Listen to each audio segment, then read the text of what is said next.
أعوذ بالله من الشيطان الرجيم. بسم الله الرحمن الرحيم. إن الذين آمنوا والذين هادوا والنصارى والصابئين من آمن بالله واليوم الآخر وعمل صالحا فلهم أجرهم عند ربهم ولا خوف عليهم ولا هم يحزنون.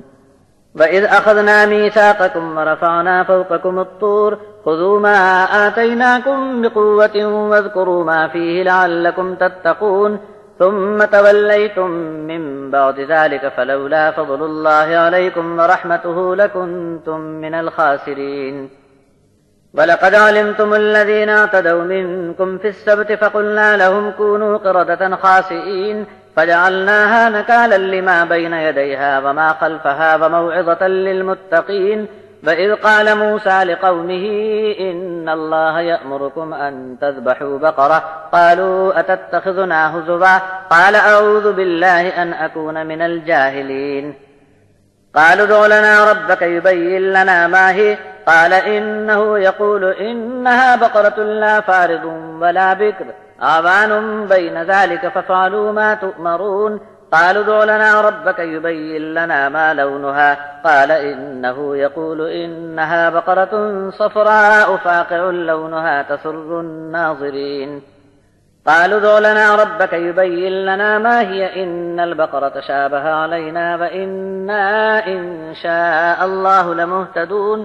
قال إنه يقول إنها بقرة لا ذلول تثير الأرض ولا تسقي الحرث مسلمة لا شية فيها قالوا الآن جئت بالحق فذبحوها وما كادوا يفعلون.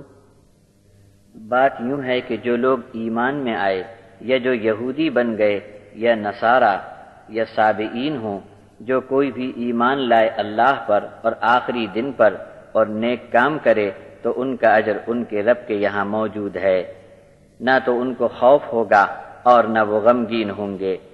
اور جب ہم نے اقرار لیا تم سے اور اونچا کیا تم پر پہاڑ کو قوت سے پکڑ رکھو جو ہم نے تم کو دیا اور اسے یاد رکھو تاکہ تم پرہیزگار بنے رہو۔ اس اقرار کے بعد تم مکر گئے، اگر اللہ کا فضل اور اس کی رحمت تمہارے ساتھ نہ ہوتی تو تم بڑا نقصان اٹھاتے۔ تم کو اپنی قوم کا وہ عبرتناک قصہ تو یاد ہے کہ جب انہوں نے سنیچر کا قانون توڑ دیا تو ہم نے انہیں کہہ دیا کہ پھٹکارے ہوئے ذلیل بندر بن جاؤ۔ ان کے اس انجام کو اس وقت کے لوگوں کے سامنے اور بعد میں آنے والوں کے لیے ہم نے دہشت بنا دیا اور ڈرنے والوں کے لیے یہ واقعہ نصیحت بنا دیا۔ اور جب موسیٰ نے کہا اپنی قوم سے اللہ تم کو حکم دیتا ہے کہ ایک بیل ذبح کرو، وہ بولے کیا تم ہم سے مذاق کرتے ہو؟ موسیٰ بولے اللہ کی پناہ لیتا ہوں کہ جاہلوں جیسی بات کروں۔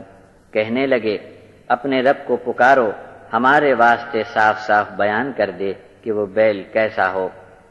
موسیٰ بولے رب فرماتا ہے کہ وہ بوڑھا نہ ہو، بچہ نہ ہو، بیچ کا جوان ہو، بس جو حکم تم کو دیا جاتا ہے اسے پورا کرو۔ بولے پوچھ کر بتاؤ اپنے رب سے کہ اس کا رنگ کیسا ہو۔ موسیٰ بولے رب کا فرمان ہے کہ خوب گہرا سنہری ہونا چاہیے اور رنگ چوکھا ہو کہ سب دیکھنے والوں کو اچھا لگے۔ پھر کہنے لگے اپنے رب سے معلوم کرو کہ اور بھی اس کی پہچان بتلائے، ہم کو انتخاب کرنے میں شبہ پڑ گیا ہے اور اللہ نے چاہا تو پھر ہم پورا پتہ لگائیں گے۔